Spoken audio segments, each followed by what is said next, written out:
शिवाय नमस्तुभ्यं। ध्यान से एकादशी है। स्कंद पुराण यहाँ तक कहती है कि इस कथा के चरित्र को जो श्रवण कर लेता है उसको 26 एकादशी करना भी नहीं पड़ती। इस एकादशी की केवल ये कथा सुनकर ही वो तर जाता है। बहुत ध्यान से सुनना इसको, कथा तो बड़े भाव से सुन लो इसको, है? बड़े प्रेम से। जितनी भी माताएं एकादशी का व्रत करती बहुत ध्यान से सुनना आज की कथा को। शायद जिंदगी में मिली ना मिली पर ये कथा का रिश्ता तो बहुत ध्यान से सुनना।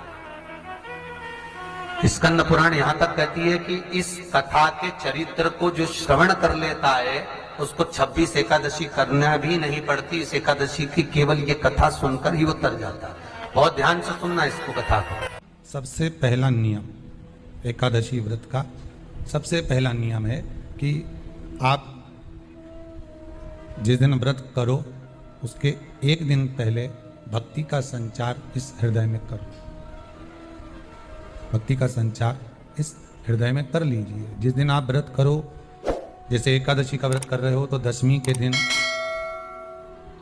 शाम का समय जब आवे, रात्रि जब होने लगे, शाम का समय आवे और रात्रि का आप जब भोजन ग्रहण करो तो उस भोजन में कोई ऐसा पदार्थ ग्रहण मत करिए जिस पदार्थ के कारण आपकी एकादशी बिगड़ जाए।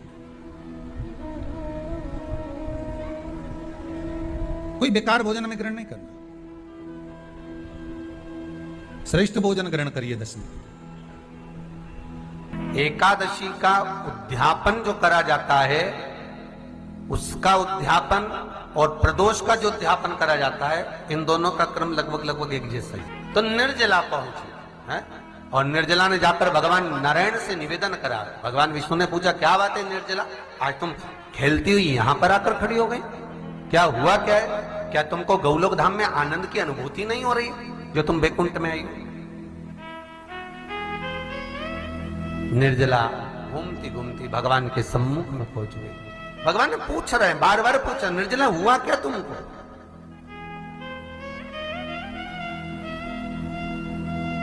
ए निर्जला, ए एकादशी, हुआ क्या है तुमको? क्या कारण है तुम्हारे यहां आने का, बैकुंठ पहुंचने का? बहुत ध्यान देना महाराज। शास्त्र कहता है सोमवार, मंगलवार, बुधवार, गुरुवार, शुक्रवार, शनिवार, ये देवता वो देवता सबके व्रत कर लो, सारे व्रत कर लो, पर ये व्रत आपको परमात्मा के धाम तक लेकर नहीं जा सकते, क्योंकि इनका जो पुण्य है वो मृत्यु लोक में आप थोड़ा सा भी व्रत करते हैं तो पुण्य समाप्त हो जाता है। पर हिंदू धर्म के 3 व्रत ऐसे बता दिए जिन व्रतों का पुण्य समाप्त नहीं हुआ।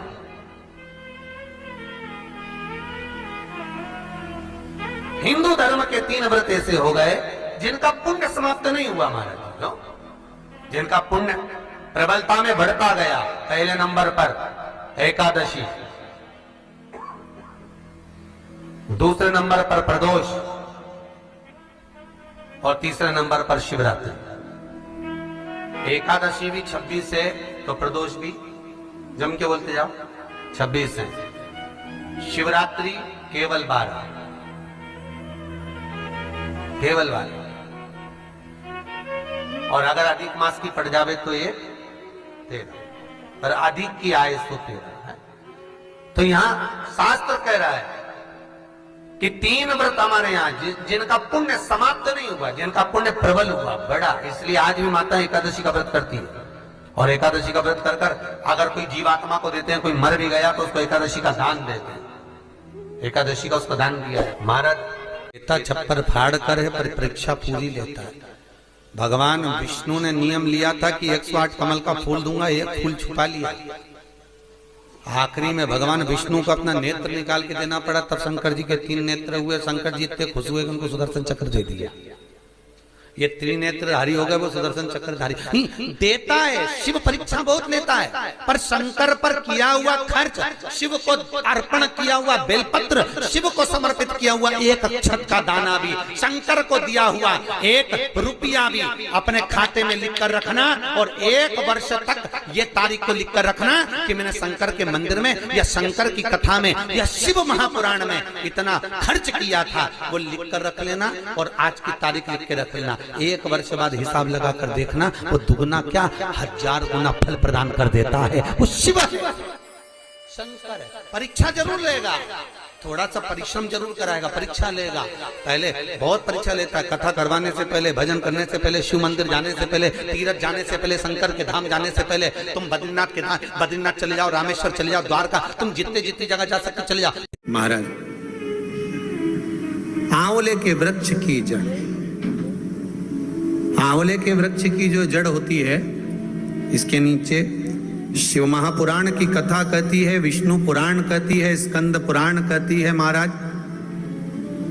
कि भगवान नारायण स्वयं इस जड़ के नीचे अपना विश्राम करते हैं महाराज, इस जड़ के नीचे। प्रयास करा करो, 1 चुटकी हल्दी, कितनी? मात्र 1 चुटकी हल्दी, आंवले के वृक्ष के नीचे भगवान हरि हर महादेव, कौन से महादेव हैं?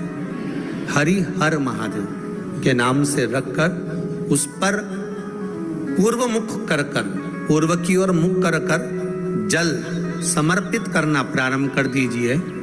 आप अगर प्रयास करेंगे, शुक्रवार की शुक्रवार करें या नवमी की नवमी करें, अष्टमी की अष्टमी करें, प्रदोष की प्रदोष कर लें, सोमवार की सोमवार कर लें, तो आंवले की जड़ के नीचे अगर हमने हल्दी रखकर जल का भाग समर्पित करा है पूर्वभिमुख होकर, तो अगर व्यापार नहीं चल रहा है, 1 हफ्ता हो गया, बैठे हुए हो, कोई ग्राहकी नहीं है, तो 1 बार करो, दूसरी बार करने जाओगे तो आप अपने आप दौड़ कर जाओगे कि मेरा 1 हफ्ते से व्यापार अच्छा चल रहा है। आप दूसरी बार करोगे तो आपको ये ज्ञान उपदेश ये प्राप्त हो जाएगा, अपने आप रिजल्ट सामने आएगा कि हाँ, हमने आंवले के वृक्ष के नीचे हल्दी को समर्पित करा था और उसको चढ़ाने के बाद हमने जो जल चढ़ाया है उसका फल हमको प्राप्त हुआ, उसका फल हमें